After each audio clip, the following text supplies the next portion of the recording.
Hey guys, it's Hurricane Karina. HR. And Daddy Warbucks. Welcome back to the Late Podcast.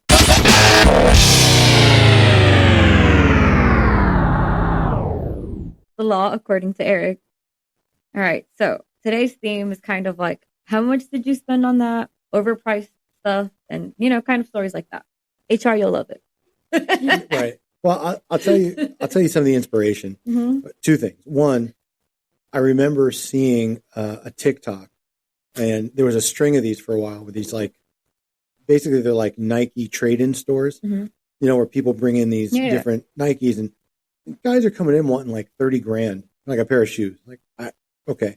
Yeah. And then, so that dawned on me that somebody actually had to pay that much, at one point in order to resell them, or paid a little less, was trying to get more, but it's pretty exorbitant. Yeah. And then my own son, my youngest, God bless him, he's into this like Chrome Hearts stuff or whatever. And he's showing me like jeans that are like $3,000. And my understanding is that that's like bargain basements for them. Like there's stuff that go like way higher. Mm. This is way out of my culture and zone. So I don't, whatever. But the fact that, and so people apparently are willing, and not just celebrities. No. I mean, I see like a lot of everyday people with like the bougiest things. And I'll admit but I'll buy Jordans after. Like I can try to get them, and like if you get them retail price, they're like $150. People will resell them. I know my Royal Toes were like $550 for something that if I would have got them retail, they were like $150. Well, so there's a difference between a business. Yeah. Right. So I'll tell you a true story. This drove me crazy, and God bless them. It's always the Israelis that do this. Okay. But I remember going to the Camarillo outlet with Matthew a long time ago, probably 5 or 6 years ago. And we used to go up there before the new school year would start and get him some new stuff, some new shoes, all the stores that he liked, even at younger age, were all there, Right. Nike, PacSun, all that stuff. Right. I remember some of the, anyway. So we go to the Nike outlet, and there, of course, is like a band of like 4 Israelis, and they've just picked up every possible set of shoes off of like their bargain bin, because they're going to resell them back in Israel or whatever for like big money. And I remember it took like an extra 40 minutes just to check out. And I was starting to lose my mind. Actually, I think it was in Vegas, not Camarillo. I think it was the Vegas outlet. And you know me, like I'm not the most patient guy anyway. And it took every ounce. And oh my God. And of course, in a crowded outlet store, you hear the Hebrew being over all other languages because it's just so loud and obnoxious. So, yeah. So as a business, I get it. Right. But there've got to be people that just spent some very, very stupid amounts of money on things that are just. Yeah. So I'll tell you one quick true story.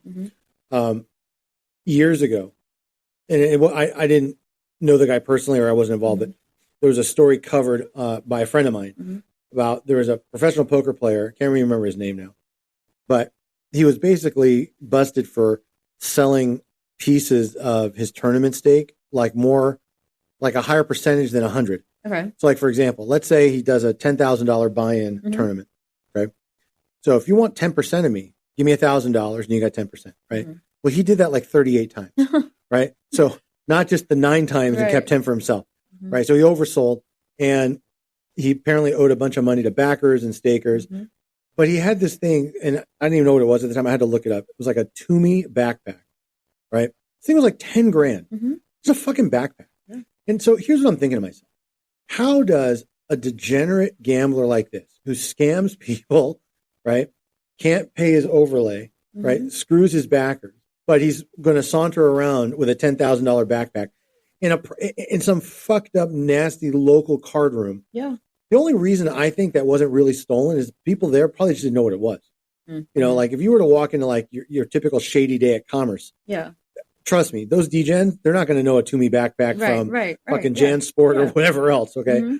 But again, it's like $10,000 for a backpack. And what's the backpack for? Just to carry his chips and money and like protein bars. Well, same with purses, Don't get me started. You're just paying for the name and the image. You're not paying for quality over a certain price. Exactly. Yeah. Just paying to be stylish. Yes, that's it. Yeah, that's it. Because I'm like, I've seen purses that I'm like, $4,000 for a Dior bag is insane. They're very pretty, but $4,000 is so out of my price range. And I'm like, I don't think I will own one of those in any of the, right now, the foreseeable future. No, just $4,000 per bag is insane. I don't get it. Like, why? Probably the $4,000 purse is no prettier than, the purse that's a few hundred. That's true. Because I love my little Coach bag, and that that was like $300. So exactly, like, they're expensive, but they're reasonably expensive. They're not like crazy expensive. Yeah, no. Listen, I'm not making this up. Okay, I have a Breitling watch. Okay, that's my only actual valuable piece of jewelry, and I don't even wear it anymore often. Like I really don't. Right. Okay, but my son sold just the fucking box. Yeah, just the box for like $300. Now, I say this kind of shockingly, but also kind of curiously. What purpose does it serve to buy just the empty fucking box? Because if you buy products out of the box, it's cheaper. Like even shoes. If you buy shoes out the box with no box, it's cheaper.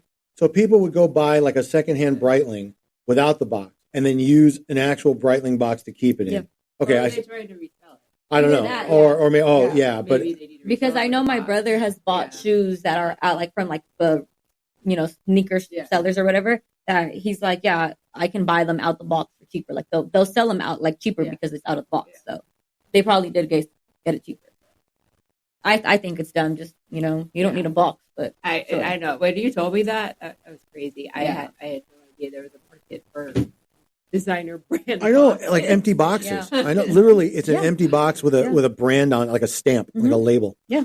I don't know, crazy. So, all right, having said all that. Let's talk about what people have spent on. Yes. Okay. By the way, I know people that spend lots of money like on jugs of wine. Yeah. Like wine time. Exactly. Right? Wine Just time. saying. Exactly. Your classy box of wine. That's right. Box of and wine. if you went to Trader Joe's, you could get the $6 Bellini wines, and those are just as good. And they will get you drunk. So. All right. All right. Story number 1. Is it unreasonable to spend $1,200 at the vet for a senior dog? Yes. Sorry. Okay. HR's already upset at me for saying it. So go Exactly. ahead. So I've had my dog since I was 9. He will be 15 in November. Damn. That's a senior. What's 15 times 7? You're good at math because that's how old the dog is. 15 times 10 is 70. 90-year-old. 105. That dog is 105 in dog years. Yeah. Jesus Christ. Okay. Today I had a checkup with a new vet in my area, and the total came out to be $1,200. He had x-rays, blood work, and they gave me medication for his eyes, ears, and joints because of the arthritis. This poor dog. When I told my husband, he was completely pissed off and wouldn't talk to me about it until he got home. He started saying, I don't know how to maintain my finances, and thought it was completely a waste of money to spend that much on an animal that is going to die in a year or two. His words. My dog means the world to me, and he knows that. I've had the 2 dogs that died because of diseases that happen in older dogs like murmurs, and it always broke my heart that I was never able to help them live comfortably. I made a good amount of money with my new job where I can help my dog live comfortably and give him good quality vet care. But my husband says it's a waste and could be put towards a down payment for a house. We just had a huge fight about it, and I'm not sure if I can think straight. Is he right here? Was I wrong? Okay, there's a difference between cheap and cold-hearted evil. Yeah. That's where this guy falls into. I would sell my liver if it meant to save my dog. Exactly. Your dog is a part of your family. Yes. And I can tell you that in the past, I have spent a lot of money on my animals. Dog, cat.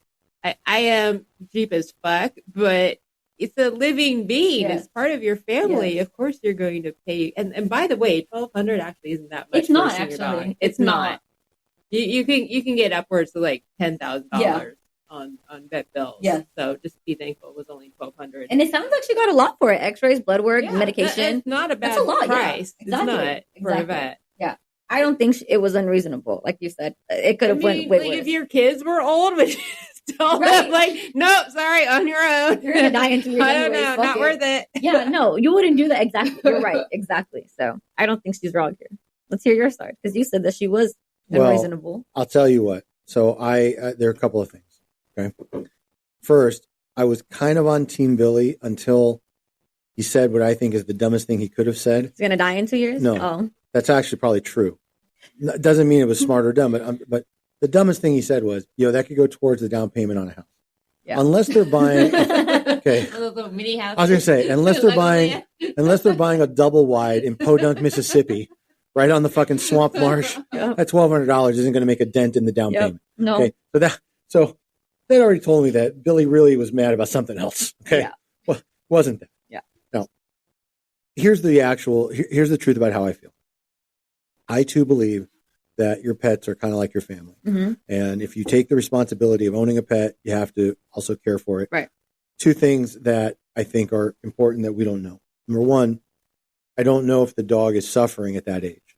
Right. And if he is, and maybe it would be almost more humane to euthanize the dog. Most pets will tell you. I get it, but here's the thing: we don't know. Maybe if they're in a shit little small town, and maybe the vet doesn't make a lot of money. I'm saying I don't know, and we don't know if the animal really was suffering or not, or had difficulty moving or swallowing or digesting or whatever. Those are actual real concerns. If I had a pet, it would break my heart to put it down. And we had that once when I was a kid. We had a small dog that got old and sick, but the dog's name was Cookle. Oh. Yeah, but the point is that so if I knew it was he or she was suffering, I would agree to euthanize it, and I wouldn't spend the money to get him up and running. If, however, he wasn't suffering, I'd probably go ahead and spend it. The other thing that I think they're both stupid about is when the dog turned like 11, get fucking pet insurance. Yeah. You can get some plans are only like $100 a month. There's a little bit of a deductible on some of them. Unless you get it when they're a puppy or very young. It's probably less than the $1,200. I don't know. Over time, with the dog that old, maybe. But the other aspect of that is if the dog is fucked up at this point, how much is it going to run them the next year or two? Right. So maybe it will be worth it even now to get pet insurance, for these like the end stage of this dog's life. But having said all that, I think at the end of the day, it's not unreasonable unless all you're doing is prolonging a unhappy, suffering life. Yeah, but there was no mention of suffering. No, that's why I brought it up. The rest of her things, and she said the only reason he got an X-ray and blood work done was because the arthritis, and they wanted to make sure it was arthritis or not. It ended up being like a mild kidney disease. They were like, the dog isn't in pain or anything like that. The dog's still fine. You know what that $1,200 could go to? A divorce. That wouldn't even start to cover it, but yes. Right. You may get more traction on a down payment with that $1,200 than some divorces. But look, again, I don't think the amount was necessarily unreasonable. They can take some steps to try to mitigate those costs down the road. I think that there's obviously a lot more going on. It's not really about spending it on the dog. It's spending the money to begin with. Maybe they are tight. She said that it was because when they talked about it later, he was mad. She just didn't consult with him about it and went ahead and paid it. Yeah, that's just he's just saying that because he's butthurt. Yeah, it's something else. He reacted poorly, and now he's trying to justify the behavior. Well, all I really wanted was for you to treat me like an equal, and this is a joint. No, it's not really what upset him. It's the $1,200. And trust me when I tell you that. And this, by the way, this isn't just about Billy. This is most guys. Okay, you want a little glimpse into the bro code? Okay, you know what guys think about with $1,200? Adding to our man cave, getting an Xbox or some other system, pool table, a guy's trip, weekend in Vegas. Seem like that because someone asked her how much she makes, right? And she said a year she makes roughly 65. And they said, okay, well, how much does he make? And she was like 25 less than that, 25K less than that. And they were like, okay, so why was he so mad? If it was your money, you can spend it. And she was like, because he's just upset because he thinks that if I had that much spending money, it should have went into the savings account. And that's not why he's upset. Yeah. Trust me, it's not why he's upset. But at the end of the day, it's still her buddy. It's her dog. It's her buddy. She could choose how much it is, even if it wouldn't have went to his man cave at the end of the day. No, I'm just saying if you got the $1,200, look, I have an ex like that too. It doesn't matter how much I would spend. She would always find a way to say, you know what, that could go towards a kitchen remodel. Like, no, the $400 that I just spent on a suit, right? Let's say that I need for work. Doesn't come anywhere close to remodeling a fucking kitchen, right? Did I need a new suit? Yeah. No, I probably could have gotten by with the older ratty ones that I had, but I decided I wanted to look a bit more professional. Sorry, right? But you're right. Let's get the fucking countertops done, right? Let's see how much 400 could go in a kitchen remodel. Let's see. Maybe we can get like 4 square feet of tile, right? You can get new little seats for like a counter or something. Right. I mean, little stools. We have no pent-up anger about No, it's not. I mean, it's kind of funny now. Like, it's just the ridiculous things that people come up with. It is. Yeah. But I don't think that amount's unreasonable. No. So I see no need for dingleberries. And pets are part of the family and they're important. So okay. All right, next one then. Am I the asshole? I ate all of my wife's expensive honey and she wants me to replace it, but I think the price is ridiculous and overinflated. That's just the title. Okay. How much is it? Basically, my wife is on a diet and she fucking loves honey. Like, she's mad for the stuff. I never liked it and I think it's gross. But recently, she's put me on a diet and I've been having a few too many beers and she makes us this delicious yogurt slash granola slash strawberry combo. She drizzles a tiny bit of honey on the top and we have it as lunch. I never really liked honey, but in this dish, I love it. Anyways, my wife is a total G and I really fancied getting shit drunk yesterday as the weather has been amazing. She was like, cool, no problem. I proceeded to get absolutely drunk, and drunk me decided to eat all of the fucking honey smothered over fresh bread and butter. Disgusting, but okay. Never done that before, but man, it was delicious. She saw the empty jar today and was like, what the fuck? The stuff costs like $50 for one jar. I was like, what the hell kind of hipster honey is this? I didn't mean it in a rude way, but I laughed at her and told her that she got fleeced. She, lovingly I may add, told me that I was an idiot and that it was locally sourced, blah, blah, from a small family-run beekeeping business and that the price includes ongoing conservation of the bees. She also added I was buying her a new jar. I fully will because I'm not a dickhead, but am I the asshole for thinking that this bee business is ridiculously overcharging for some sodding honey? That is crazy because honey. $50 for one jar of honey is insane. I mean, I'm thinking it's probably not a Costco-sized jar either. But it says 1 kilogram. How big is 1 kilogram? 2.2 pounds. Oh, that's how much. Oh, shit. Then, yeah. That's pretty big. Two pounds of honey. Okay. It's a decent amount. Yeah. A kilogram. Size. Yeah. 1 kilogram is 2.2 pounds. The Kirkland brand, for example, is probably like $10 or $12 for a big old thing of honey. Yeah. But it's, like you said, it's a small, family owned. She probably got to like a farmer's market. Something like that. So some people swear by local honey because they say it helps with allergies. Yeah, with allergies. Yeah. Mm-hmm. I will forever keep my allergies because I fucking hate honey. So I'll tell you, I'm not a huge honey fan. Like sometimes if I'm sick, I'll have honey put in my tea, like hot tea, just to kind of, and that's just like for, every Jewish mother, hot tea with lemon, honey, whatever. Oh, yeah, definitely. But I'm not a huge fan of honey either, or honey flavored things, like even like honeycomb cereal, or like we used to have a snack, like a candy bar called Bit O Honey. Mm. You're too young to know it. Mm. Fucking nasty. I don't know. Whoever thought that like honey flavored taffy in a bar would like go over well with kids, I don't know. Like they were delusional. But I will tell you, seen these. Bit O Honey. Yeah. That's like from back for a long time. Yeah, it's like from the 70s. Right. They look nasty though, and they tasted nasty too. Right.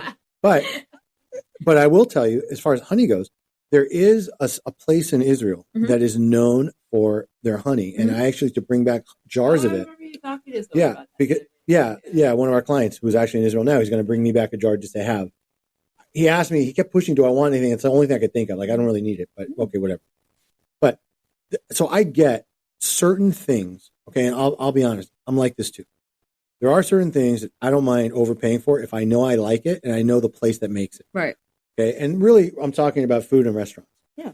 So I have no problem paying, $196, for example, for a really good ribeye someplace and a side that I like. If I've been there before and I know it's great and it's fantastic, I would rather do that than spend $30 less on an unknown place and not enjoy it. No, I'm serious. Yeah. But that's because I'm much more of a foodie than a lot of people. So, that kind of stuff doesn't scare me. I don't care. Okay, now, so hear me out here, though. Oh, wait, hold on. But I won't spend more than like $4 on a pair of socks. I don't care. Right. I won't go anywhere but like Target or Walmart for both dress socks, athletics. I don't give a shit. Yeah. Right. So, yes, there are certain things that I will spend on. Oh, by the way, not that everybody needs to know this, but one thing I won't skimp on is toilet paper. No. I will never, ever buy that fucking sandpaper style toilet. No. Fuck no. I need at least 2 plies. That's Don't right. give me no fucking 1 ply. What the fuck is this? That's right. I want the softest, right, most pillowy TP possible. Oh. Just saying. Okay.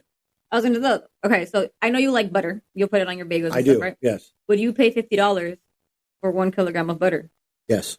If it was really good and I loved it, if you liked absolutely. it, it was like especially if it was or whatever. Yes, well, that kind of stuff doesn't faze me. Right. If it was good, like it's just she right. likes If honey. If it tastes right, yeah. And let me just tell you, there are differences. Certain butters taste better, richer. Some of them with like the salt are already in it. I like the whipped butter too. Yeah, so much easier right. Yeah. So yes, and especially if you can cook with it and has that good flavor, absolutely. Yeah.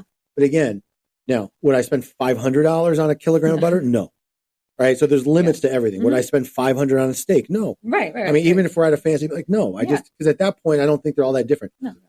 I will admit that I stupidly fell for that fucking Salt Bay guy who like the sprinkle salt thing. And like, I went to that restaurant in Beverly Hills. Yeah, that was bullshit. Okay. That was Matthew's idea, wasn't it? No. Oh. No. That was all I cannot. It was somebody else. Was a client of mine took me there, and I'm like, you know what? We're gonna go. Okay. I need to know who it is after. I want to know who it is. Oh, I'll tell you. Anyway, but it was the most overpriced, underwhelming, stupid, right? It wasn't even that great. You know what I would pay a lot to go to, like one of those restaurants? I would love to go to Hell's Kitchen, but like the ones when they're like on the show. Like, you got them in Vegas. They have the Hell's Kitchen in Vegas at Caesars. But like I want to do like the season one, like the one when they're recording. Where they do the taping? I would pay money for that. I even tried looking into it. You can't pay to get in. Oh, it's random or something? No, you have to have like a agent, and the agent gets you in. Yeah. I've looked into it. I love funny. Gordon Ramsay. So that sounds very Vegas-y. Like there has like a third-party middleman like get you in. You got to kick him down a couple bucks, whatever. I'm like, so yeah, that I would pay for that. Yeah. Well, so let me just tell you, the $50 honey, Lucinda, no, she's not an asshole for that. I don't find that unreasonable. No. Everything is relative. I understand. Like, again, would I spend $50 on like a sourdough loaf? No. Mm-hmm. No. But like organic honey made locally, whatever. And I do kind of like the idea of like these local farmers markets, and that, support. It is nice to support small business. Right. And I know that and I know the farmers market strawberries cost more than the giant, Costco one. No, and even if they're, because I think Costco produce is pretty good too. Yeah, right? They're pretty good quality. But the point is that I don't mind doing that kind of stuff anyway. So for in this instance, I think she's just fine. Yeah, me too. Yeah, he definitely needs to replace the honey. At the end of the day, he ate it. And by the way, when HR is like, yeah, that's reasonable, it's pretty good. Well, I think she's putting herself in the woman's shoes, and she's like, yeah, if he ate my honey, he's gonna have to pay me. I splurged on something like that. If that was like the one thing I splurged on, yeah, you are replacing my honey. Yeah, see, I knew she was putting herself in her shoes. Yeah, exactly. Well, let me just say one last thing, and then we'll move on. There better be nobody else eating HR's honey. Oh, God. Thank you. Oh, really? Okay, there you go. Mm-hmm. This is going to be a talk when you go home. I forgot. I forgot her kid listens. No. Sam, cover your ears. Not anymore. Okay. Just kidding. Next one then? Yeah. Okay. Am I the asshole? Before you move on, though, you know what that's almost like? What is it almost like? Almost like if you spend thousands of dollars to buy an entire full-size butchered cow for premium cut meats, and then your cringy sister-in-law eats all your leftovers and then expects you to replace those steaks immediately for her. It's almost like that. Yeah, exactly. All right, next one. Almost. Not quite. By the way. Here we go. That's right. Before I forget, shout out to the Midbar Maj crew. Badanka Dory. What's up, girl? Emily.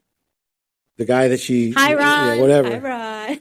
he who shall not be named. You already named him. Whatever. And Dougie, Betty, Jessica, Amy, Aaron, Karen, Lola, and the rest of the Midbar Maj crew. Woo-hoo. Shout out. All right, next one. Okay. Am I the asshole for not letting my boyfriend get expensive groceries, even though I said he could get whatever he wanted? You understand? Even though I said, well, wait, but you understand? Controlling much? Okay. Wait. What was it? I wouldn't let him. Yeah. Unless he's dipping into her bank account. Right? They're not married. Oh, is that what's happening? Oh, because I was going to say that boyfriend and husband are different. Right. No, that's a little. Hear her out. Okay. Let's hear her out. Okay. Let's hear her out. Okay. All right. Okay. My boyfriend's been staying with me for the past few days, and yesterday we went to get groceries together. As he's completely broke at the moment, I told him to just pick what he wants to eat, and I would pay for it. I had around like $60 to spend for weekly shopping and groceries.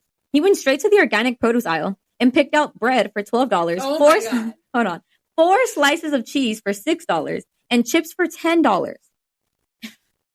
He saw my expression and asked if I was fine. I said, nope, no way.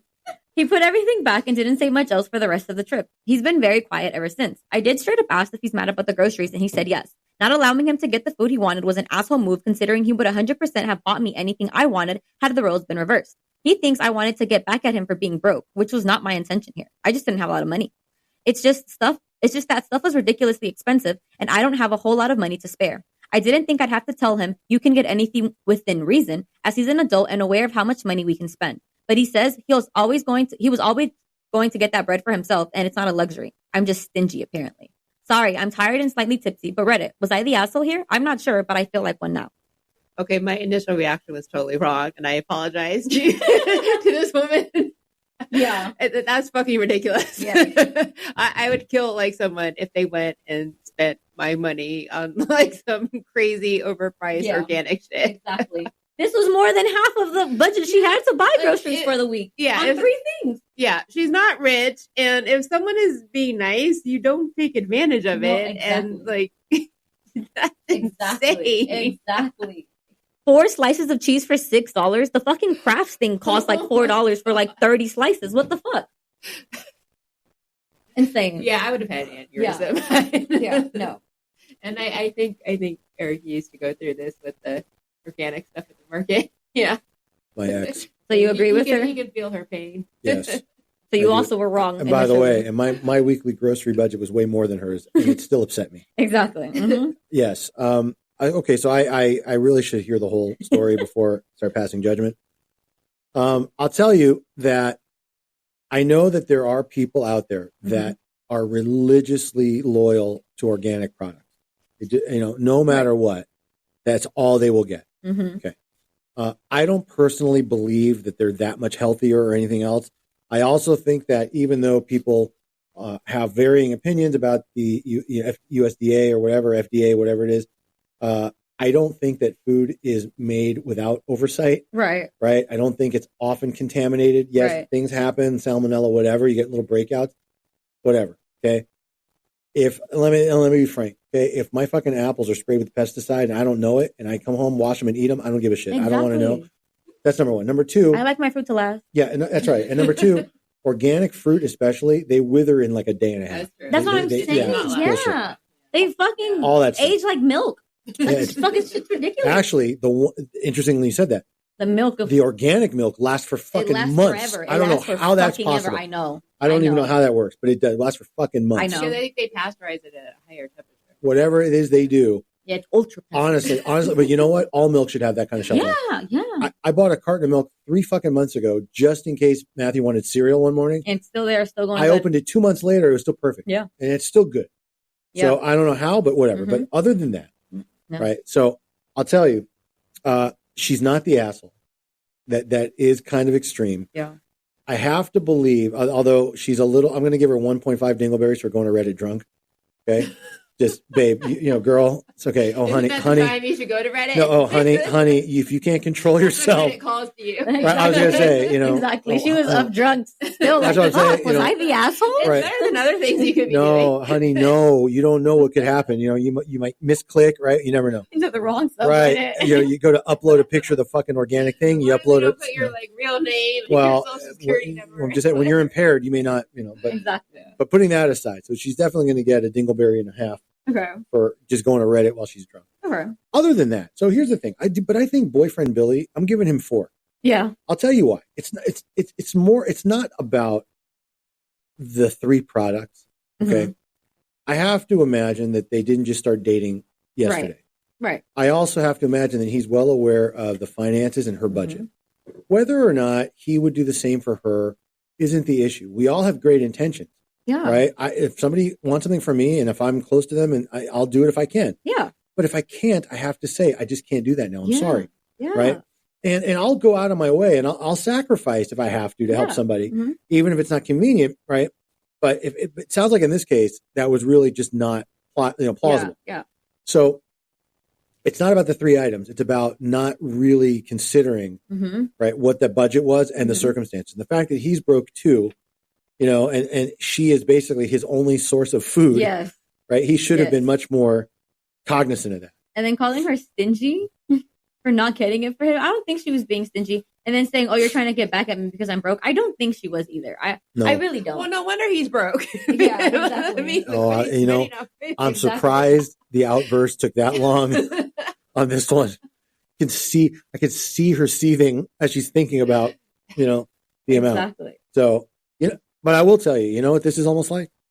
This is almost if you have a cringy sister-in-law that just gives you her shopping list, but no money. It's like, yo, when you go to Costco, could you buy these things for me? Because I'm staying at your house for free. Yeah. Me and my kid. Exactly. It's almost like that. And they're all organic or super expensive. Yes. Yeah, exactly. and like the wine jugs. It's almost like that. Exactly. And then you make your non-cringy brother-in-law, my actual brother, schlep all your shit in and carry it for you in these big Costco boxes, right?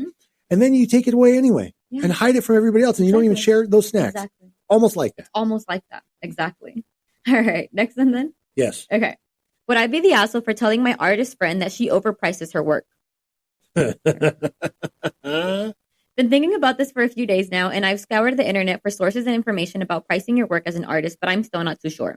So I really like some feedback. My artist friend, 22 female, has been doing digital art for about 6 years now and has been open for commissions for 3 years. In those 3 years, she's done about 14 commissions, most of them being from friends and family, but in the past year, she's gotten 0, and I'm fairly sure it's because of how high her prices are. She's ranted about it a lot and has mentioned us on several occasions to our friend group that she's had multiple people back out saying her shit was too expensive. Whenever I try to suggest attempting to lower her prices, I get shut down immediately. That being said, I feel like nobody in our friend group has been very direct with her about what we think. Her artwork is very cartoony style, and I honestly do love them. She charges $28 for a sketch, $35 for a close-up headshot, lined and colored, $55 for a half body / bust, lined and colored, $85 for a full body, lined and colored, and $120 for full body plus color and background, which is insane to me. She also does smaller versions called chibis for $27. I don't claim to be an expert or an art critic of any sort, but from what I know, these prices are definitely on the steeper side considering her experience and the overall quality of her work. I understand that a lot of artists tend to undersell themselves and that it's a major problem in the industry in general. I don't think lowering her prices dismisses her art value. In the sense that I don't think lowering her prices means her work would be any lower quality.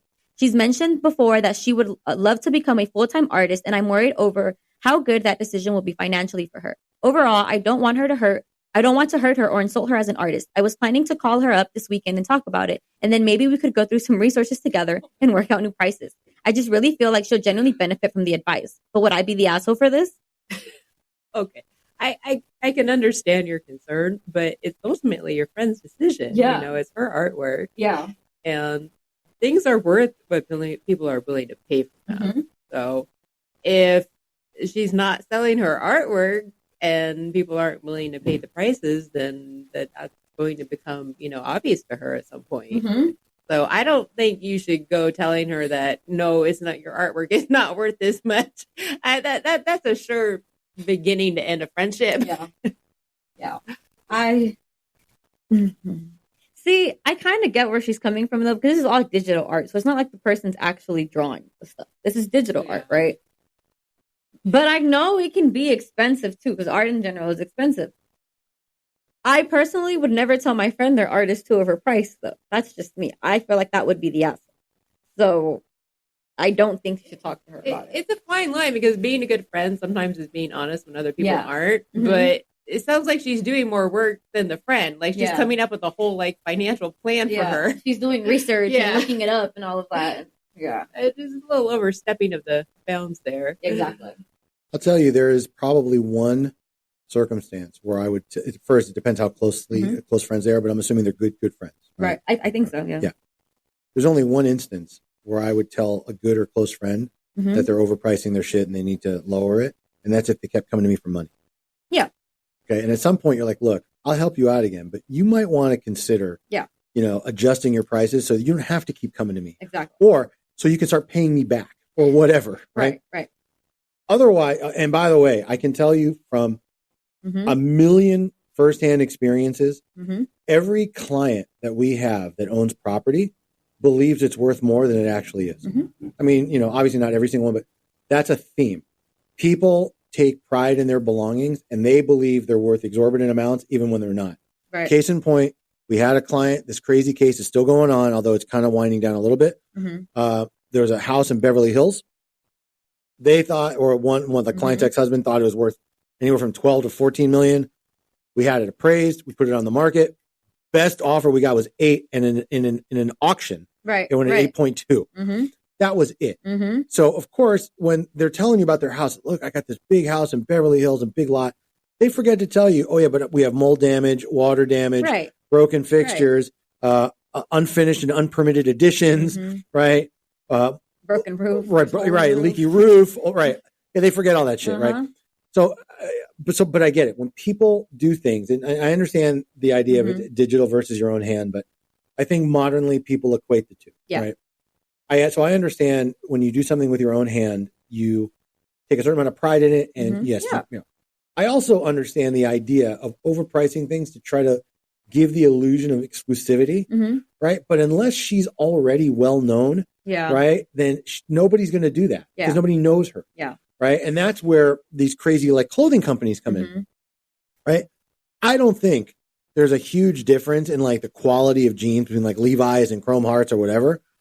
Denim. Yeah. I'm saying denim. Yes. Some denim comes from China. Some comes from Mexico. Some from Egypt. The cotton. Well, it depends. H&M denim sucks. Well, so, okay. No, but I'm Forever saying 21 denim sucks. So be it. But I'm saying if you take brands like Chrome Hearts, Ralph Lauren, or even Ralph Lauren's not even at that level. No. But whatever. Like I'll see jeans like even at the outlet store, like Ralph Lauren or Polo, like jeans like $375, and that's like the discount outlet price. Crazy. Yeah. But that's what I'm saying. But again, if this is my friend, right? Again, if they're really good friends, so I feel like our relationship can stomach some criticism, and if I'm the financial outlet that's constantly being helping. Yeah, I'd say something too. Well, that would be different. It doesn't sound like she's a financial outlet. Well, if she is really just trying to be a buddy, and she's like, "Yo, Lucinda," I just think then maybe it really depends on how she approached it. I could easily see somebody getting offended at that, especially if she has no artistic background. It's like somebody telling me, what you charge per hour for Chapter 11 might be a little too high. If you lower your rate, you may get more clients. Like, are you a lawyer? Like, No, I'm a contractor. Right. Whatever. I'm a painter. Yeah. Yeah. Okay. So when you start charging less to paint my fucking house, right? That kind of thing. So I get, where if I were, the artist and somebody came to me that doesn't know anything about art, I'd be a little taken aback or offended by that. Otherwise, sometimes being a good friend means you got to be an asshole a little bit. So I went back to the post and it seems like there was an update on her page. She did speak to the friend. She said it didn't go that great. The friend didn't want her advice and kind of was like, it's my business. I kind of know what I'm doing. Like you're not here. She's like, so I'm just going to step back. They call it unwanted advice for a reason. Yeah. We had a whole episode about that. If you'd like to go hear it, unsolicited advice. Yeah. I mean, honestly, however much her artwork is going for or not going for, HR is right in that generally a piece is only worth up to what somebody's willing to pay for. Yeah. And that's the basic Econ 101. First thing you learn about a free market. Yeah. That's it. Whether it's a house, whether it's a car, whatever. Now, yes, certain things, if they're in limited supply, go for a higher price, supply and demand and all that stuff. Clearly, it seems like she's got the supply with zero demand. So at some point, you'd have to assume even an artist has some business sense. Yeah. Because she can't pay her rent. Well, I don't even think this is a lot, though. 120 for a full body color background. I don't even know what these things are. Like for standards here, it's not a lot. That's pretty reasonable. Yeah. But I don't know. Maybe the friend is. I'm kind of reading between the lines here. Maybe the friend is saying she isn't that good. Yeah, that's what I got it from. It was like cartoony. So, like you said, she's not paying her rent with $120. So it's. Yeah, you'd have to sell a lot of paintings to be able to support yourself. Well, I'm just saying, if this is a hobby, but that's the other thing too that's important. If this is not her main source of income, well, that's what she said. She was like, she wants to go full time, right? But that's when she was like, I want to talk to her. It's not that she's terrified for her. Yeah. She's trying to be a friend. She's the mom of the friend group, maybe. Yeah, yeah, maybe. All right, next one then. Yep. Okay. This one was funny. Okay. Am I the asshole for turning a family vacation home into an Airbnb and charging my cousin to have her wedding there? Yeah. Some background. My grandparents owned a 4-bedroom lake house with about an acre of land for about 25 years. Through the years, they hosted many family events and people visited often to get a free gateway. Last year, they wanted to move into a nice old folks home that's basically a resort. To do that and finance the rest of the years, they sold their main condo and put this one up for sale. I bought it at what was just a fair rate at the time. It has since gone up in value about 25% due to the recent housing surge. I just finished with some renovations and finally got it listed on Airbnb as a side hustle. This summer, I've gotten lots of requests from family to visit, and I've said no because it's getting renovated. I also told them I intend to use it as an income stream and not a family vacation home. I got some pushback, but held firm. Well, now my cousin just got engaged, and they want to plan a May wedding on a specific day that has significance to them. This will end up being over Memorial Day weekend. My cousin Jean called me and asked if they could have it at the lake house since there's so much land for an outdoor wedding, and she and her fiance met there years ago. His family is friends with our family. I told her that I anticipate running it out that weekend and that she can have first dibs for the days needed and sent her the link to reserve it. Wow. She then realized this would run her close to $6,000 plus deposits and service fees. So really like $8,000. She flipped out saying that this is a family event and a family house, so I shouldn't charge. She then said it should be like my wedding gift to her. I told her, Jean, my wedding was over 3 years ago and you got me a set of knives. It's not really fair to say I should give you $6,000.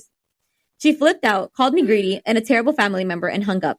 Since this, my parents, aunt and uncle, and one sister told me that I was being greedy as well. My brother, who helped me with the renovations, is on my side 100%, and my grandparents told me they'd love to see a wedding there, but they showed me the house with no conditions, so they won't pressure me. But I've been getting so much flack from a couple of people in my family. Am I the asshole? Yeah, I'm gonna go with my original take on this. Yeah, you kind of are. Really? I think so. I don't know. That's a lot to charge a family member for a wedding. And when it was in the family, this isn't just a house you bought. This was a house that was in the family. But she did buy it. There. But she did buy it. That's true. But I just think, like have a little bit of class, just do this as a nice gesture. I mean, yes, it is a lot of money, but it's, it's a house that was in your family. You think so? You think she should look? She should rent it for $6,000? Look, okay. This is what if we're asking what I would do, right? And she renovated this whole thing and was very, direct with them saying, "I'm going to use this as an Airbnb. I'm not going to, use it as a family lake house anymore." Me personally, maybe I wouldn't have charged the $6,000, but I still would have charged maybe half of that. But again, I don't really like all of my cousins. So I'm thinking like if it was like well, I guess it depends on your relationship with the person. But honestly, I think if someone's getting married and they have a history there, just be gracious and let them have it and forgive. There's a edit. Do you guys want to hear it? Not yet. Okay, go ahead. Let me say this. Uh-huh. I think, and maybe I'm wrong, but I think that the amount quoted of $6,000 was done intentionally to get her offer back, or to make her shy away, or well, maybe that's how much she's actually renting it. There's no fucking way this guy's getting $2,000 a night, even on Memorial Day weekend. Do you know where you can stay for $2,000 a night? Anywhere you want, for the most part. Yeah.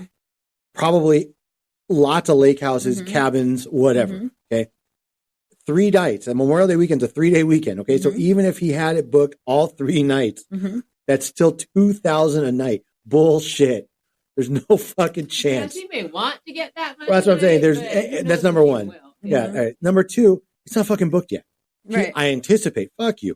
You don't know how many people are going to want to go stay in your boathouse or guest house or lake house or whatever. And you don't know how much you're going to get for it. Right. And if you just finish the renovations, you may also be pricing yourself out of the market, not even realizing it, just like a digital art Lucinda did. Okay. So I think that Airbnb Billy, like cousin Air Billy, whatever, is a fucking asshole. Okay. I see your face. Like, I bet you the edit is going to completely destroy what I just said. I haven't even read through the whole edit. I just don't agree. I don't think so. I think that was it. So let me tell you, and I'm only saying this, not that I really do this, but hypothetically, if a client comes in that's pushy and won't take no for an answer, I would quote an exorbitant amount, like per hour, to make them go somewhere else. There are people that just won't take no, right, and they keep pushing. And so sometimes the only way you deal with it, and by the way, not to be a jerk, I learned that from my dad, because my dad was a plumbing contractor. He would bid for jobs. There were certain general contractors he just couldn't fucking stand, mostly the Persian ones.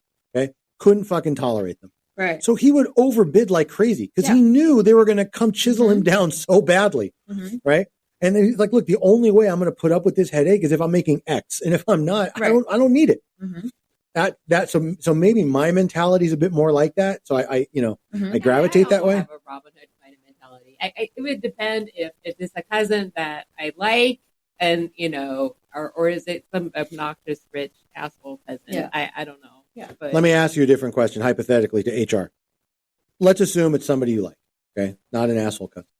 But what if it was booked for $6,000 and you'd have to cancel that booking to give them the wedding? Would you do that? But it wasn't. I know. I'm asking hypothetically. If it were booked, that would be a good excuse. But would you do that? Would you be like, okay, I can cancel the booking. It's okay. I want you to have the wedding here. Or would you be like, hey. You know what I would say? Like, I'm getting $6,000 for that night, and I'll give you a really amazing wedding gift if you have it another night, because that is a good chunk of change. The other thing I was going to say, he could make that the wedding gift, and say, okay, I'll let you have the place. Well, that's what she's asking for. Well, I know, but I mean, in other words, maybe set some restrictions. I don't know, but it's just sort of. I don't know. I don't see it as bad. I don't know. I really don't. I maybe would have gave them 50% off, like I said, but I still would have charged. No, I think anything would have been better than just saying, no, I'm going to get $6,000 for it. Fuck off. If he would have been like, it's going to be a busy weekend. You guys know I bought this for income. I'll tell you what I'll do is I'll give you like my cost. Like if it costs me X per night, basically for utilities, cleaning, I won't make a dime on you, but I can't be at a loss, right? I can't go in my pocket. And I've done that for clients too. Like a lot of attorneys, they'll overprice or they'll upsell like contractors. Okay. So like certain cases, I'll contract with an attorney to help, whatever it is. Yeah. And so, like say the contract attorney charges me $200 an hour. I could upcharge the client $350 or whatever, but I often don't. Right. Just whatever they get, whatever I'm supposed to get, and that's it. So, but that's what I mean. Like maybe something like that. There are so many, you know what it's like almost my God. On these. I know. You know what this one's almost like? What is it almost like? This one's almost like if you got a cringy sister-in-law who wants you to book a cruise for her and pay for it and wants a suite and then gets mad if she gets the cabin room. Exactly. Almost like and that. And then makes you give up your room. Right. Yeah. Yes. Right. And have a sleepover in her room by yourself. Exactly. Almost like that. All right. You ready for the edit? Yes. Okay. In purchasing it from my grandparents, I made it clear that it would no longer be a family home and that I would be using it for an income stream. They knew this before selling it. Gina and I are not close at all. She's one of 13 cousins on the side of the family. We are 7 years apart and see each other probably 1 to 2 times a year at most. Part of my thinking for charging is that I don't want this place to turn into the de facto family spot. It was not cheap and I had to take out a mortgage to pay for it. Memorial Day weekend is probably the most popular weekend for pool parties / lake house rentals, etc. It's literally the most valuable weekend to own a lake house. I told her I'd give her the first dibs on it before opening it up to anyone else, but it will easily get rented that weekend otherwise. The current price that people have called ridiculous is based off of what the surrounding places of the size are going for. Since listing at that rate, it has been getting booked super fast, and I've been encouraged to even raise the rate. It is not overpriced for the market at all. What I would charge is actually less than what the average venue would charge for the amount of guests that she wants to bring. She'd be saving about 40% from what a traditional venue would charge. I would also only charge the normal rate and not the holiday rate that Airbnb told me I should.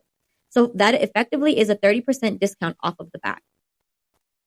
See, again, I don't think that she, whatever it is the asshole. I think I think he's trying too hard to justify his decision. Yeah. And now he's being like, I mean, obviously, this is not a cousin that this person is close to if they hardly ever see each other. It depends. Like, I mean, if it were your brother, like, you'd do it in a heartbeat, right? Because it's your brother. But yeah. But by the way, did you hear that response? You had to think about that for a second. You're like, will I? I would, but no, I said it like that, but that's different because I see my brother like my child. That's different. Yeah. My cousins aren't my child. They could go, not all of them. For the one, if anyone listens, not all of them, but half of y'all could go die in a ditch. I wouldn't give a fuck. You know what's interesting? Well, I'll tell you. So I got a lot of cousins too. And yes, I'm definitely much closer with some and some I don't even know. Like I don't even have a phone number. I don't even know how to get a hold of them. Right? Half of mine are blocked. No, I'm saying I don't even know like where they're at. A lot of them. But I'll tell you what could happen, especially if it's a big family, is that cousin's going to shit talk him to all the other cousins. And no, I'm just saying at some point he's going to get a reputation of being a big asshole. I know it may not matter to a lot of people, but I'm the kind of guy where that would bother me. I would love that. They would never reach out to me. No, but God. I see. I'm more. I'm more giving. I guess she's afraid if she gets a reputation for being too nice that everyone's. Yeah. No, I understand. I feel like she's writing that as a justification. There might be some truth to that. I think that she would have said, "Yo, a bunch of cousins ask me if they can come up for the weekend, and I say no, and that's why I'm. We don't hear any of that. So either nobody's asked him shit, and this is the first time, right? This wedding thing is coming up, or he, neglected to mention it. But it would seem odd to me that he wouldn't further justify his behavior by starting off by saying, It's not just her, it's everybody. I'm saying no to everybody. Mm-hmm. And by the way, if that were the case, and that's what he was doing, I'd have a lot more respect for it. Mm-hmm. Right? If you're standardized, right? That's it. Don't anybody ask. The same answer be the same for everybody.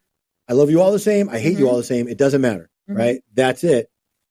I may not like it, but I'd respect that. If I were the cousin asking and that was the response, Eric, it's not just you. I'd say it's everybody. Same thing. Blanket. No, sorry.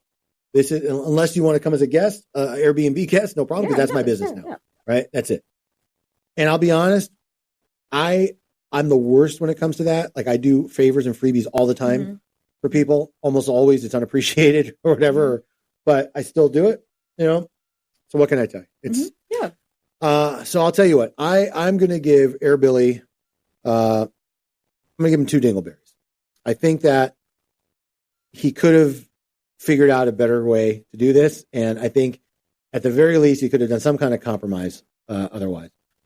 Feldman scale, I don't think it's really shameless to say no, especially if this is like a business and his income.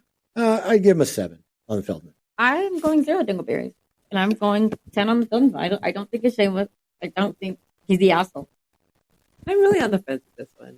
I'm honestly not sure. In the beginning, I thought it was a cousin that the person was close to, but it's not. So I'm trying to think what I do, and I really don't know. Yeah, honestly, it really would depend on my relationship with the person. Yeah, I agree. Okay, next one then. Yeah. Okay. Would I be the asshole if I refuse to return a Taylor Swift ticket that StubHub is demanding back from my coworker? Hey, Reddit. Hey, hello. Oh, gosh. And they put exclamation point at the end. They were excited. They were serious about Reddit. My female 27 coworker, Emily, female 27, showed me a Taylor Swift Eras Tour ticket last November for one of her shows later this year for $700. Expensive? Yes. But the seats are fantastic. Just at the end of the catwalk, 7 rows back or something like that. I have been a huge Taylor Swift fan for a very, very long time. And I felt like I hit the jackpot when she sold me my ticket because I know how disgustingly overpriced tickets are currently reselling for, especially for her North America shows. Before Emily sold me the ticket, she had it up for sale on StubHub for $2,700, but no one had bought it. I knew this when buying the ticket and assumed that once I bought the ticket, she would take it down. A few weeks ago, when I saw Emily in the office, she told me that she had forgotten to take the ticket off of StubHub when I bought it, and someone else bought it earlier that week. I didn't think too much of it because I figured that she'd have to just contact StubHub to explain that she didn't have the ticket anymore and that would be that. Well, today I got a DM from Emily telling me that I need to send the ticket back to her. Apparently, StubHub has a policy where if someone sells a ticket that they don't have, they're on the hook to pay for a similar replacement ticket for the buyer at an equal or greater amount than the price it originally sold for. This means that she'd likely have to pay the $2,700 or more to StubHub for her mistake. She was apologetic, but I am devastated. I've grown up listening to Taylor and I'm such a huge fan. Going to this concert truly means so much to me, and I can't afford to see her anywhere else other than my city. I'm just so sad about this. I haven't answered Emily's message yet. She has offered to give me half of the sale profit for sending her the ticket back so I can maybe find another ticket. But here's where I may be the asshole. I want to ask her for all of the profit so I could at least have a fighting chance at a nosebleed seat or something. I don't think it's right for her to fuck up the way she has and still make profit from this. So Reddit, would I be the asshole for saying the only way I'm sending back the ticket is if I get the full profit from the sale?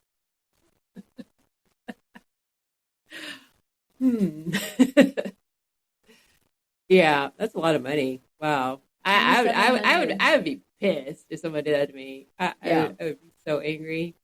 That's not cool to sell something to someone and then say, "Oops, sorry, I get it back." Yeah, and then she's gonna make $2,700 off of that shit. I know.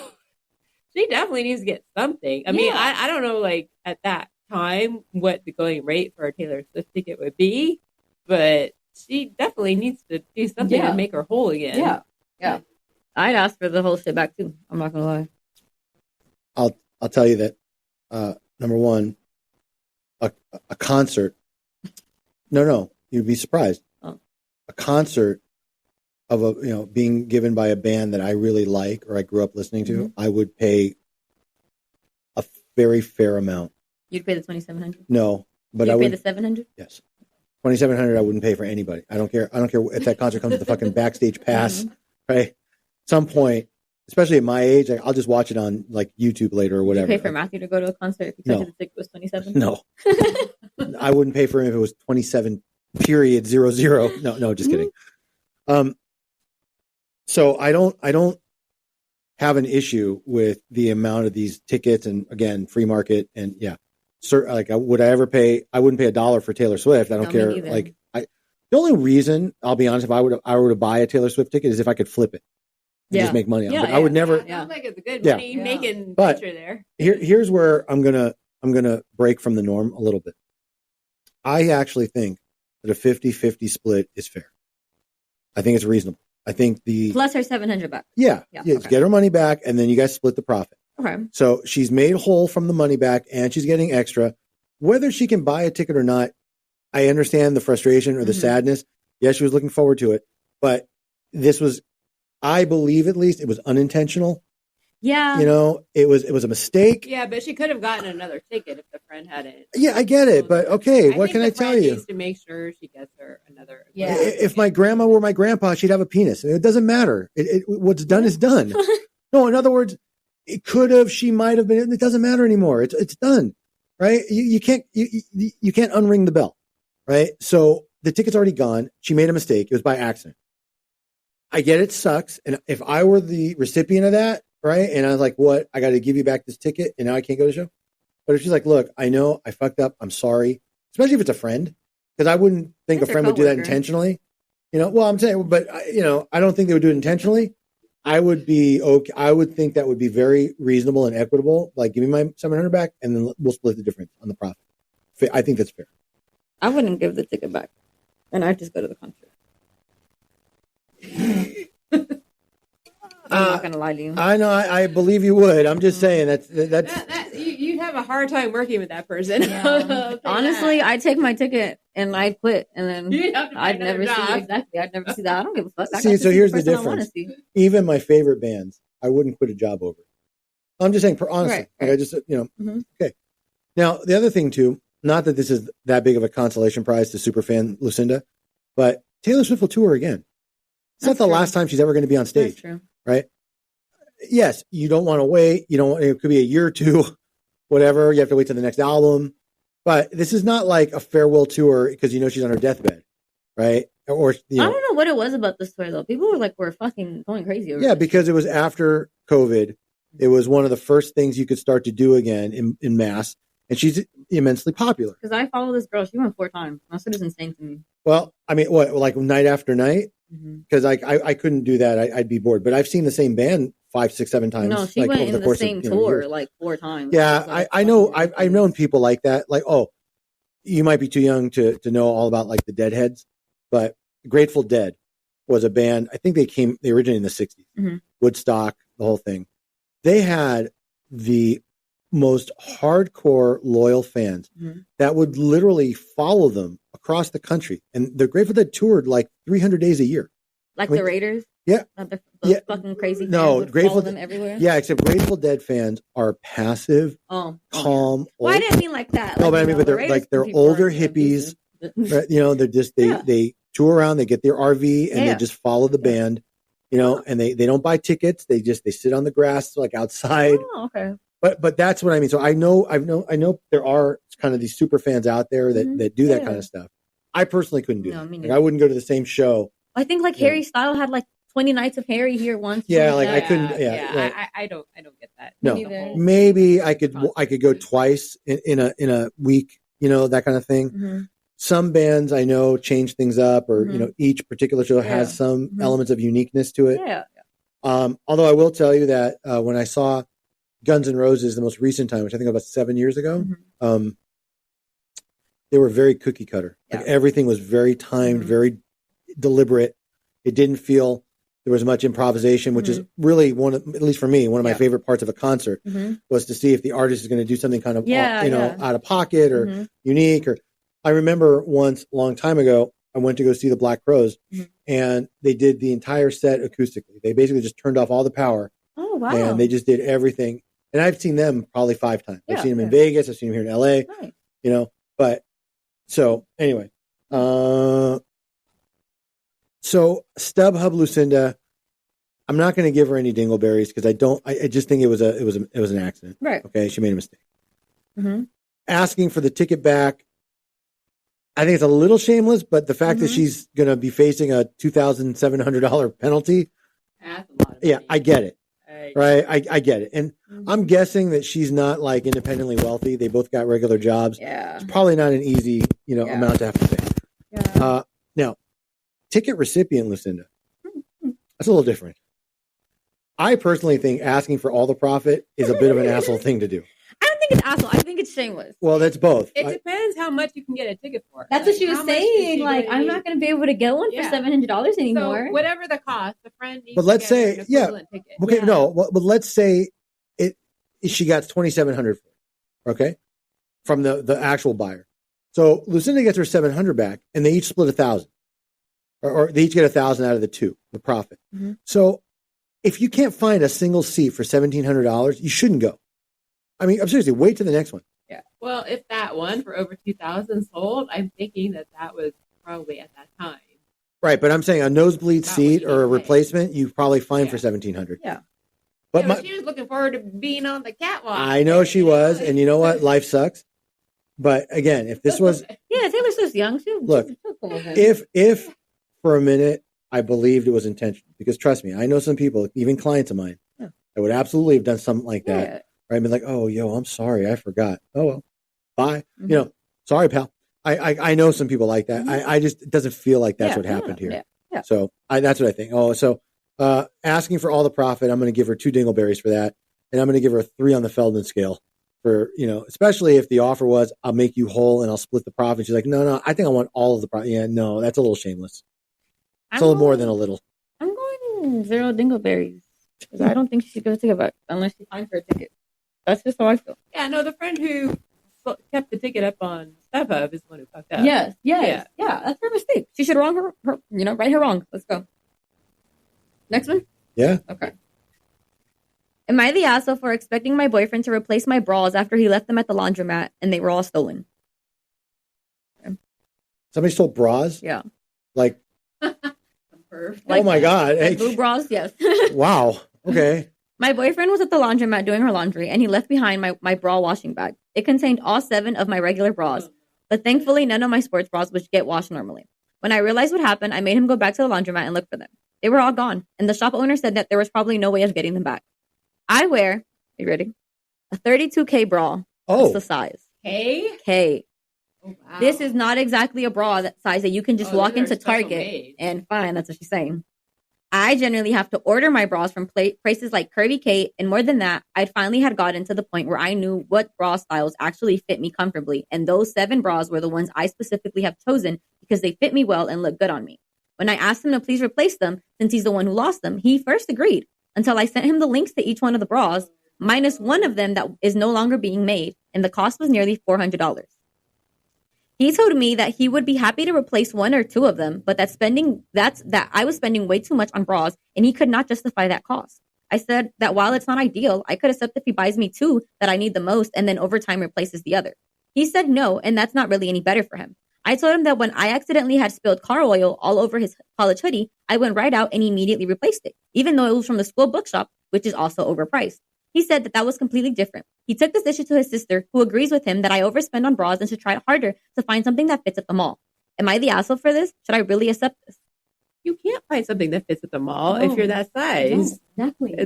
That's the part of the equation they're missing. Exactly. You Even can't. at the mall, bras are fucking ridiculous. Why are bras? Yeah. Bras are like $50 for one bra. It's fucking ridiculous.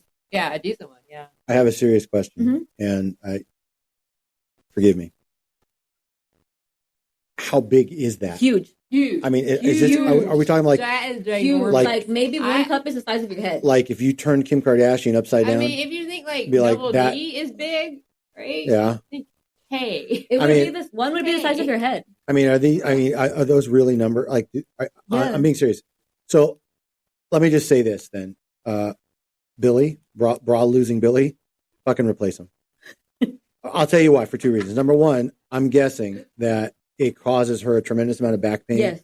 Yeah. And if these bras help, especially these specific ones, then she probably needs those. It's not just a want. That's number one. Number two, please, for the love of Christ, don't let this woman walk around braless. Okay. What swing? I mean, for fuck's sake. Maybe hitting her toes. No, she fucking turns to look at you. Wow. That's what I'm saying. Okay. No.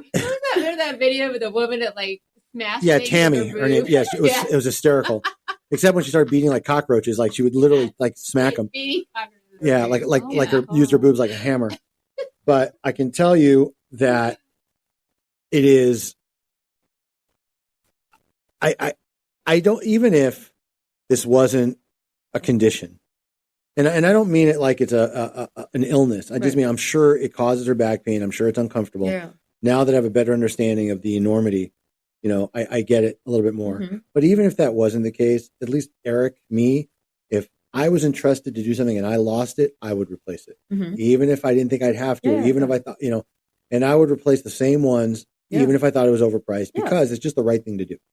Now, it seems to me that Big Boob Lucinda was very willing to let this kind of go on a layaway plan. Yeah. Like, just get me a couple right now, and then, but please, that was actually very reasonable, right? Mm-hmm. I get that Billy is probably still a student. I get that Billy's probably still broke, right? If you got to spend $50 here, $50 there, $70 there to get, replace them, great. Maybe get 5 and not 7, maybe ask if you can be let off the hook, but at the very least, show some initiative, do the right thing, and then ask for a reprieve later if you have to. Mm-hmm. Exactly. That's what I do. Yeah. Really needs to get this. And let me tell you, I'm not giving Billy dingleberries for losing the bras. I'm giving him for being this much of a jerk about replacing them. Yeah, everyone loses stuff. That's fine. And by the way, the hoodie example, that was dumb. That they really are night and day. If she oil stained 7 of his hoodies, right, and then replaced all 7, that'd be different. Yeah. That's the only I real, think she just kind of like, was I know she was to make it fit. Yeah. Well, she was making an analogy, but I just think it was a wrong one. Like, again, if it was one bra to one, I get it, right? Mm-hmm. But you can't say, look, I replaced your $45 college hoodie, so now replace $450 with a bra. Yeah. No, a little, 10 times the amount. It's a little different. But having said all that, so 2 dingleberries for bra losing Billy, because he didn't do it on purpose, but his reaction and unwillingness to make it right. Yeah. Actually, I'm going to give him 2.5 for that. I don't know that it's really a Feldman. I don't know if it's shameless to be like, no, I'm not going to do that. You spend too much. Mm-hmm. I'm giving him a 7. No, but I'm saying I'm giving him a 7. Not a $5,000 purse. No, something she needs. I know. I'm just saying. Can't find somewhere else. But I'm giving him a 7 for that. I don't think it's the most shameless thing. It sounds at least shameless to go to your sister and then ask, well, that I'm right. Well, that's that may be a little bit more. But it certainly feels like I'm saying it certainly feels like this guy really just can't afford it. Yeah. And there's no shame in it. Yeah. Right. If it's really out of your budget. Yeah. There's no. Just make amends. That's not shameless. Say, I'll do what I can now, and I'll pay you like $20 a month or something. Yeah. Just do something. To make it right. Yeah. I agree with that. Is that it? Yes. Okay. Except I just got a very funny text, which I'll read. Okay. It's from my daughter Maya, and she texted it to the group, like me and her other 2 siblings, and the whole podcast. Well, it's okay. Hello, Maya. Hi. So I have a camping trip for class that I'm going on tomorrow. And the permission slip basically says, if you die, you die. Oh. So love you guys. Might get eaten by a bear in the snow. Oh, my God. Well, we hope that she returns safely. Nice. Okay. So anyway, little segue into that. There you go. Yeah. You know what this is almost like? What is it almost like? This is almost like if you accidentally spill out the box wine or throw it away because you think it's empty and it's not. And then your cringy sister-in-law wants you to replace it with 10 times more expensive wine. And she just gives you the name and sends you to the store. And she's like, no, this is what I need you to get me. This might have actually happened. Almost like that. Yeah, it may have actually. Right? I don't know. It's possible. Mm-hmm. All right. The next one? Yeah. How many more we got? 3 more. Okay. Is that fine? Or? Yeah. Okay. Am I the asshole for pointing out how overpriced my best friend's baby registry is? My best friend just sent out her baby registry and invites a couple of days ago, but I had already planned on getting her a baby stroller, a few cute baby clothes, and diapers, so I didn't look too closely at it. Well, a few days after I got the invite, I got a text saying someone already picked up the stroller.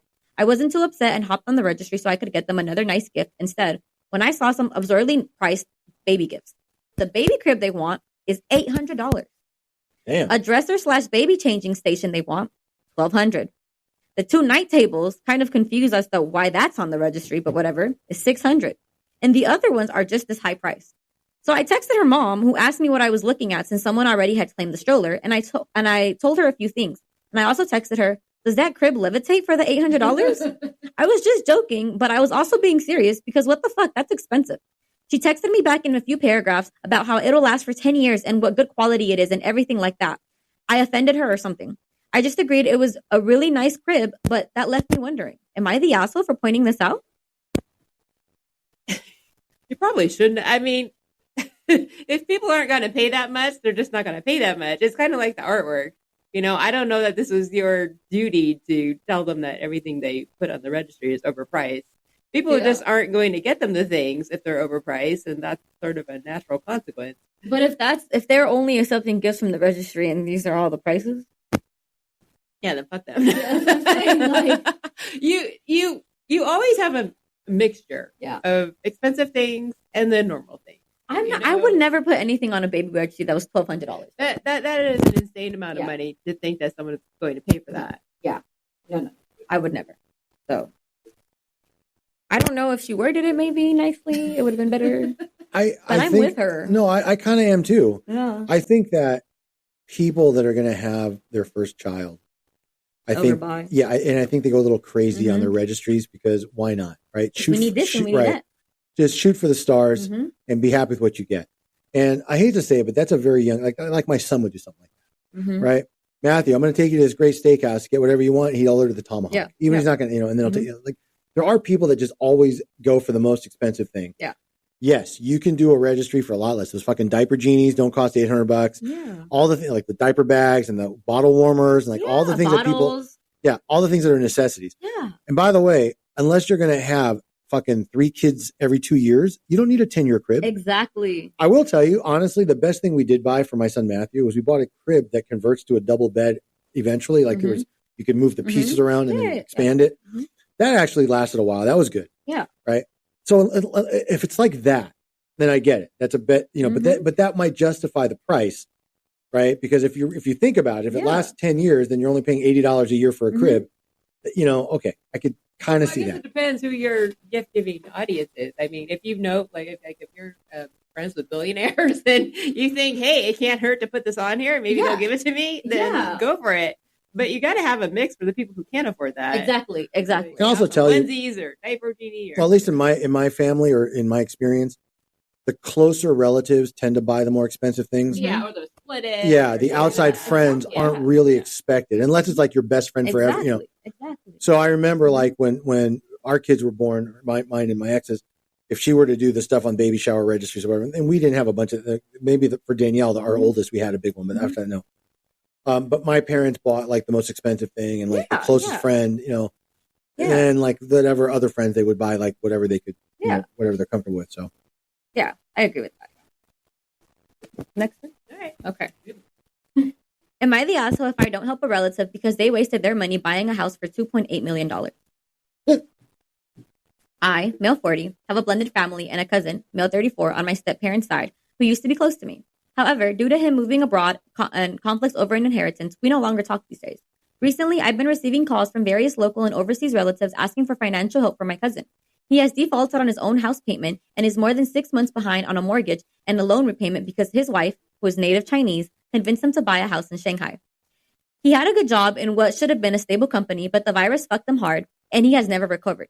Apparently, it seems he got laid off 8 months ago. When we were still talking, and he had told me he was going to buy this ludicrous expensive $2.8 million house. That was basically a concrete box. I told him that he was insane and he would regret it for many reasons, but particularly because he would never actually own the place due to Chinese laws. You can't own a house in China? They may have things like, I know Mexico, it's like a 99-year lease on the land or something like that. Oh. So it's basically like you're buying it, but you can't pass it down to your family. You can in the term of the lease, like a 99-year lease, but eventually it reverts back to the country. Or you have to release it. Yeah, there are some strange. That's not a good investment. No, I know, and there are some strange rules. I don't know, but every country has some different policies about land ownership. Okay. She said now, 4 years later, he still owes nearly $2 million on his mortgage since his payments have only been covering the interest, and near an additional $1 million in loans for the decorations used to make that naked concrete box a place that you can live in. I'm a teacher in the U.S. I don't even earn enough money to own my own damn house. So how am I supposed to give someone else money to pay off theirs when I warned them that this would come back and bite them hard? In the Chinese real estate market, you are always just one bad day or one con man away from losing 3 generations of savings. This house was so expensive for him that it took up 70% of his monthly income just to pay the interest on the mortgage. Now I am being harassed for his stupidity to help him out of this hole because I let on that I had a decent savings account. It's not even house money, but I want to buy a new car someday, something nice for once, and not just new to me. Even my biological family is giving me grief about this, but I don't want to help. Would I be the asshole if I don't help him? I don't think I would help him. I wouldn't either. Yeah. I told you not to buy this $2.8 million house in Shanghai only because your Chinese wife told you to get it, and you did it anyway. I told you this would happen. That's actually, like, that really infuriates me when people do that. Mm-hmm. Like you're thinking, like, well, I'm living on, like, rice and beans and top ramen, and then I'm supposed to bail you out because you bought this, like, $2.7 million house? Like, fuck you. Yeah, exactly. I wouldn't either, especially because he told him this would happen. Like, he was like, don't do it. Like, it's not worth it. It's not worth it. And he didn't listen, and he went and did it. Now you want to crawl back for help, and you have all the family asking me for help, but I'm a teacher? Fuck no. Yeah. The only mistake he made was telling everyone that he had a savings account. And he's like, don't ever tell anyone what you got. And, like, it sounds like there's not even a lot in there. He was like, I can't even buy a house. He's a teacher. Yeah. So, that's what I was going to say. I think that the way to quell this problem is, like, look. Showing them the savings. Well, I would. I'll listen. I'll tell you a real life story about something similar to this. Mm-hmm. But I would try to be practical with this person, especially if they're a friend or a family member. And I'd be like, look, the amount that I've got in my savings is probably just enough for a down payment on a car. Yeah. It's not going to put a fucking dent in $2.7 million. No. So what's it going to do? It's going to buy you an extra 2 weeks on your mortgage interest payment. Yeah. It's not going to do anything. No. And that money will be gone and I'll never get it back. Mm-hmm. Well, I'm sorry. Not that I don't want to help you. And you know what? If you lose the place, come stay with me, whatever. Right. You couch surf, but well, I'm serious, but I would be practical. Yeah. Like, I wouldn't be like, look, I know there are people, like, I'm one of them. I'm really, really working on it, but I really have a hard time saying no. Right. I can't tell you how many times I've been put in a position where it's like, I need your help. Well, wait a minute. You have a fucking exotic sports car and all these things, but you need me to front you or advance, like, fees for you. Right. Like, why? Mm-hmm. Like, I don't but I always end up doing it. Yeah. Now, a lot of times professionally, I do that because there might be other implications in a case if, for example, we don't pay for a mediation or we don't do certain things. Or something like that. Yeah. So I'll do it begrudgingly and I'll be pissed about it, but I'll have to do it because otherwise it could cause more problems later. Something like this, I would just, especially if it's a friend or family member, like, I'd sit them down like, yo, cousin, Billy, I just need you to know when I say I have a decent savings account, it's really enough for a car. Yeah. Not even like a bougie car. No. Just a new Honda or Toyota or whatever. So nothing I've got is really going to help you. Mm-hmm. And if you're telling me that you can't afford food, right, I'll give you a few $100 for groceries, of course, something like that. And I would, right. But what's my 20 or 30 grand that I've got saved up or 50 even? Yeah. What's it going to do on do something stupid again and lose my money that I worked very hard by the way, and later lose the house. Yeah. Even a 5% interest payment on $2 million is like $25,000 a month or whatever. So anyway, and he's $3 million in debt because 2 for the mortgage, right? And the loan to renovate. The loan, that's what I'm saying. So look, if the renovation loan were 12%, right? Because it's not a mortgage. That monthly payment of interest only is $10,000 just on that. Yeah. Imagine he's got to pay another 20 or 25 on the $2 million loan at 5% or whatever it is. Like, for that concrete box he bought. Interest only. His Chinese wife was like, no, we have to buy a house in Shanghai. Yeah, whatever. I know. I'll tell you what it's almost like. What is it almost like? Almost like a cringy sister-in-law that buys a house in Texas that she knows she can never unload or rent and then lies to you about it and basically just so she can live with you for free. Exactly. Almost like that. Maybe not quite almost like that, but that was a bit of a stretch. I know, that was a bit of a stretch. By the way, do you think we should have some of the actual Mahjong crew come on? Can we have Ron on? I mean, maybe we could do like an episode about let's bring Ron on. Like old Jewish people games. Exactly. Ron, let's get you on, Ron. Come on. You email us if you want to. All right, drop us a line. Exactly. Yeah, okay, nope, yeah, get Ron on as long as his wife gets me off. How about that? Bam. No? Sorry. No. I thought that was funny. Okay, never mind. All right, last one. Hey, Ron's got to get you something else. Exactly. Yeah, really. I know. I have to be careful when I go to Vegas next time. Exactly. We don't know. Ron could be a strong, muscular man. I think I saw a picture once. I don't think so. Well, it's not Ron. Exactly. We don't know him. Oh, my God. Listen to you guys taking up for Ron. We are. I know. Justice for Ron. I could tell. Justice for Ron. I know. Right. Hashtag. Ron's life matters. Exactly. Okay. Really quick till we get to the last one. So I'm going to give teacher Lucinda 0 dingleberries. Teacher Billy, 0 dingleberries. 0. Absolutely, you're not the asshole for not wanting to do this or bail your buddy out. And I there's no shame. You're a 10 on the Felden, buddy. Nothing shameless about saying no, I can't do it. Now, Shanghai Billy, Shanghai Billy's getting 5 dingleberries for not only buying a stupid house and not only taking him out a loan that he can't afford, just to appease a Chinese wife who should be fucking subservient anyways. Isn't that how them Chinese women are? Oh my God, did we really go there? They're like, I thought everything with them were like yes sir, no sir, or whatever. No, I don't know, whatever. And you're a 0 on the Felden scale. Oh yeah, no. For going to your fucking friend who's a fucking teacher. Your cousin who's a teacher who told you not to do this and told you you'd be here. Yeah, absolutely. All right, next one, last one. Last one, yeah. Okay. Am I the asshole for not paying an overpriced invoice? Okay.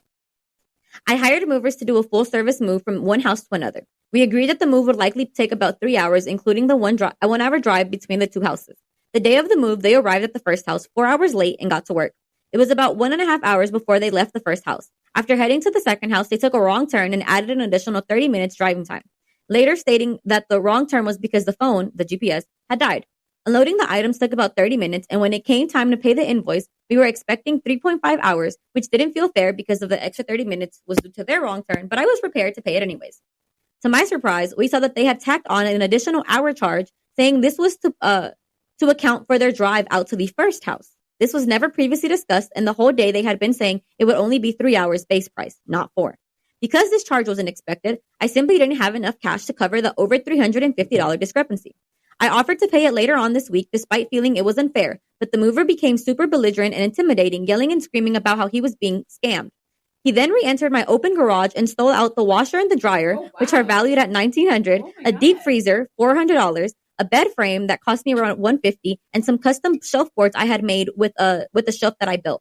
I repeatedly kept trying to close my garage to prevent them from stealing my things, but they kept blocking the sensor on the door and preventing its closure. Taking more of my belongings each time that they re-entered the garage. I didn't feel like I could physically stop them without them becoming violent.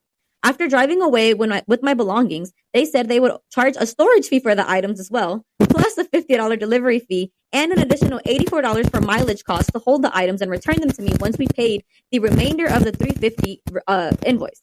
I filed a police report for the items as there was nothing in their terms and conditions saying that they could take my belongings if the invoice wasn't paid in full. Also, the date on my invoice is also set for a month from now. In my opinion, there is a good chance that they are going to sell my things instead of giving them back. At this point, I don't think they will give me back my belongings, whether it was the final invoice is paid or not. I don't feel like the asshole here because I wasn't made privy to this additional charge up front and I didn't account for it initially. I was even willing to pay it when I had the money later on, even though I didn't feel like it was fair. But at this point, I don't want to pay them at all, considering they stole my items from me and are wanting the $350 plus an additional $300 to bring the items back, none of which I agreed to up front, which I certainly didn't agree to before they took my belongings. Am I the asshole? Oh my God, what moving company did you hire? Like right? 5 perks in a truck? That's insane. They're holding his things hostage. Yeah. They were charging her already $300. Then they want to charge her another $350, and then they're charging her another $300 for bringing them back. The stuff she stole. That's insane. That can't be legal. I've heard so many horror stories of moving companies that do shit like this, especially if it's like a transcontinental move or whatever, where you're really stuck. I'll be very serious about this. So no, you're not the asshole, and no, you shouldn't have to pay hidden fees or bullshit fees. Right. Moving companies try to do shit like that all the time. The one that we used recently, they tried to tack on some extra shit. That's why I made this one last. But I'll tell you, not only did we balk at it, but the minute we said, you know what, this is what I said to the guy exactly. I said, you know what, I'm going to pay it, even though I don't agree with it, and then you can read all about my experience with you on Yelp. Yep. As soon as I said that, no problem, he waived it. Same company we used to move our residents is who we use for the office, and they tried to do that to me in the office move, like add, and that's when it's like no. Plus, I paid him cash money, not like credit card or check, like actual green, and I always tip them, But this kind of thing, it's conversion and theft of private, civil theft, conversion, potential extortion. I don't know what your situation is. I would have hired an attorney the next fucking morning. Yeah, I would have gotten a TRO to prevent them from selling any of your stuff. I would have sued them for fraud, conversion, tortious interference, intentional infliction of emotional distress. I would have 20 fucking causes of action. Yeah. I hate shit like this. Bullies. That's all this, just fucking bullies. I would use the justice system to my advantage. I would grind them down to a fucking pulp. Okay. I would have free moving for the rest of my fucking life. Yep. And I would get paid, and I would own that company by the time I was they done. stole her stuff. It's bullshit. I've never heard of that. I've read stories like that where they arrive and they're like, okay, we need you to pay this much more because it took us longer, or the mileage, and like, no, you didn't say that. And they're like, okay, we're not unloading your shit, and they'll leave, and like, you want your stuff unloaded. This is now how much you're gonna. I'll tell you what. There's one thing like that happened to me a long, long time ago, and one of the first offices I had with my ex-partner, Rosanna, was in Woodland Hills. And the landlord gave us like a tenant improvement budget, but it wasn't very much. And we really didn't want carpet at that point. We wanted to put like the laminate floors, the wood floors. So basically, with the budget we had, the landlord bought the material and we just paid for the labor. Yep. We just had some handyman or whatever too. So fucking like halfway done, they're like, you know what? This job is bigger than we thought, more complicated. We need an extra 600 to finish it. And if not, we're just going to leave it halfway, like exposed floor or whatever. It didn't take me more than 3 seconds to be like, you know what? Bye. And I brought another person in to finish it. And it ended up actually costing me a little bit less overall. But I won't put up with any of that. But it's a little unfair because I have means. Right. Like if I'm stuck and stranded, I won't feel like helpless. Yeah. You know what I mean? And me, especially if anybody knows me out of spite, like I'd run to Target, get myself some fucking underwear and shorts for the next 4 or 5 days, especially if like they took my stuff or my laundry machine or whatever. Whatever. I wouldn't give a shit. I would absolutely be on attack mode. So moving Billy, not the mover, right? No. Moving Billy, you are not the asshole. No. You get zero dingleberries. I will say maybe it's a little shameless to be like, yo, don't take my stuff out of my garage and try to block them or something. I don't know. But maybe only a 9. Like, I don't know how much more shameless it could be. Maybe going to Reddit with this. Although, actually, you should. Yeah. This is actually the kind of story that Reddit is for.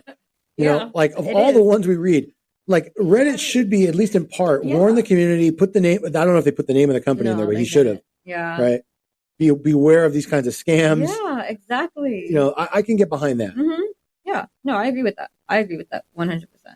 But companies will try to do that. I remember I had a moving experience kind of like this, where when I had moved back from Hawaii, so all of my stuff was in storage out there. So I had to bring it back. And at first they had said like, this is like the bill you could pay when we get there. Never mentioned cash only. It seemed like we can pay card, all of that. When they got there, they were like, we only take cash. So you can't pay like any other else. And like, my dad was like, I can write you a check. Like, would that work? Nope. We only take cash. And it was peak COVID time. So, those lines at the bank were fucking long. So we were like, okay, well, if we go to the line, it's going to take us over an hour to get the cash out. And they were like, well, we'll wait. We were like, all right. So like, and they were like, because we were like, why can't you just take the check? Why can't you take card? Like you guys say you do. And they were like, nope. And if you don't do it, they were like, we're just going to start packing the stuff back up on the truck. And they were like, and we'll take it back. So I remember my dad was like, then do it. Put it back on the truck. He was like, and then we can do another day. And they were like, oh, but we're going to charge you more. He was like, nope. And after that, they were like, fine, we'll wait for like the hour, go to the bank and come back. Yeah. Nice. So. But yeah, they will. They'll try to do this. Yeah, I've heard a lot of horror stories about moving companies and the stuff they'll do. And people get helpless. They're already overwhelmed by the move and the stuff has to be put away. And that's so, I mean, I have no patience for that kind of thing at all. I get very upset. Me too. Yeah. But I mean, so bullshit. So, all right. Well, I'll tell you what, that was kind of fun. Yeah. I don't know yet how next week's going to look. We should do an evicting story just for Aaron. Like just all the evictions. We could. I saw one today and I was like, we should do a whole theme. All right. And let's make that our next one. Yeah. Right. I don't know which day we'll drop it and see if I can get her on like one evening, but that might be funny because for those of you that don't know, my actual non-cringy sister-in-law is the fucking eviction queen of Vegas. Okay. She has like eviction icon. Okay. She has like her own box suite at like the courthouse. Exactly. Like that's how often she's there. Like they know her by name. She cuts the line now. Exactly. She's like walks right up. Yeah, hey. Right. Yeah. So that might be a good one. All right. So let's plan on that. Okay. So thanks everybody again for the over 10,000 subscribers and listeners. Appreciate the support. And so having said all that, Hurricane. Yes. Tell them where they can find. All right, guys. Thank you all for listening. We appreciate all of your support. Remember, you can find us on Instagram at the Bensama Confirm and our podcast Instagram at the Late Podcast. You can visit our Twitter and TikTok at Bensama Confirm. You can visit our website at eblawfirm.us or you can email us at info@eblawfirm.us. Bye, guys. Bye.